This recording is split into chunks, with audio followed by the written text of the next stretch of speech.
So it's Wednesday, the 9th of October 2024, and I thought I'd give you a little brief filmette on working progress for the Tree of Life Mosaic for the hospital. So this is what it looks like so far. So I had a very good day starting on the tiles to make the tree, as you can see, and I'll show you that in a minute about the tiles. So I've got lots of plans with this mosaic. I'm really pleased with how I've developed the drawing because it looked quite busy. It kind of looked like that, quite literally looked like that. I projected this drawing using acetate onto the, you can see some tracings actually, onto the board, and then started working on making it simpler. So actually I'm not going to have, down here there's a curl there, I'm not going to have that 7th curl, so it's going to have 6, but I feel it's balanced because I think because you've got this bigger curl almost reaching the top edge of the panel, it has a balance to it. So the next port of call is to complete the tree, the branches, and wait for the flowers to come back to me. So the Mundle of Flowers, these are colour photocopies, I've sent over to a company in Stoke-on-Trent. Now what they're going to do is, I've taken photographs of them, and they're going to make a scan of it, a PDF scan, just a bit like this. So this was the this was for the Big Hoot, the owl project I did back in 2015. So I got lots of groups, about 6 groups of adopted and fostered groups to create their own owl, and then I popped them on the floor in my studio and took photographs, like a composite photograph of all of them, literally with all these drawings. So I had about 8 of these tiles, and I kept one back so I can show folks when I'm having a planning meeting, and even to show you what can be done making a decal out of drawings. So I'm going to be getting these hopefully by the end of next week. So in the meantime, there's quite a lot to do. So what I've been doing is using these gorgeous 1970s tiles, which people would look at and think, oh, I wouldn't use those, but possibly not use them in your house these days, but they make a perfect tree.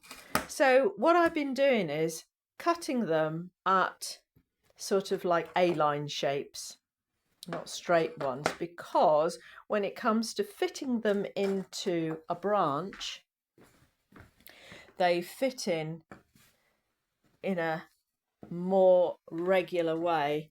If I did straight lines, I'd have to trim them down. So it's a really good method of making sure you're not wasting tile top tip there. Now, I did try scoring and snapping the tiles, but they did crumble quite a bit. However, they are wall and floor tile, well, wall tiles, so I used my heavy duty Rubi, I think 63 tile, heavy duty tile scorer. So that was very straightforward to cut them into shapes like this, and that was a good starting point to work on the branches.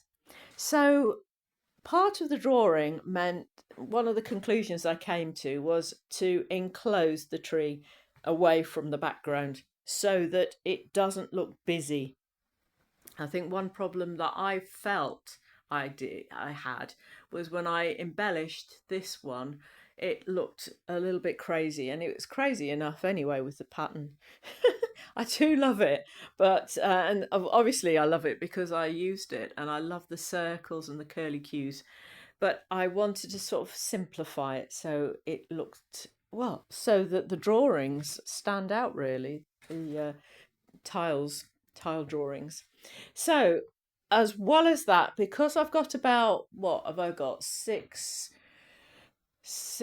on a tile, so it's about 24 of these mandala flowers that I'm going to get back, and then I'm going to infill with flowers. So I'm going to be cutting these up, maybe adding these. I think I've got a few more of these plates, and even adding things like this lovely section here, so I could make an undulation. I'm wondering about this mirror here. I'm thinking maybe I might take it out. I'm still wondering and pondering that, so I need to see what that looks like once I've got other areas fixed in. Now I'm also thinking I might have a sun. So where's my sun gone? Here it is. So I'll be cutting that up and perhaps adding a sun like that. So and there's going to be a bit of a horizon line there, high horizon line there and there, to go with the lines. So there's a lot of thinking to do really, but I think I've got myself a conclusion as to what to do next. And then I've got plates like this with imprints of flowers. Look at that. And these are quite delightful, pool pottery. And these were a couple of pennies really. So I might add them in to the edges. So a little bit of funkiness and some butterflies I found. So when I went through my crockery stash of requirement, I've sort of like taken out bits and bobs that I think I might need, and this is like a palette really. I might not use them at all, or I might think about using some of them, but we shall see. Not so many undulations. I just wanted the tree to be the main part of the mosaic really. So once I've done the tree, then I can figure out what to do next. I'm going to work on this after I've done the branches as well. So that's the next plan of action. So it's Caroline Jerry on Mango Mosaics, over and out. Tell me what you think. Write a little comment. It'd be really nice to hear from you. See you soon. Bye.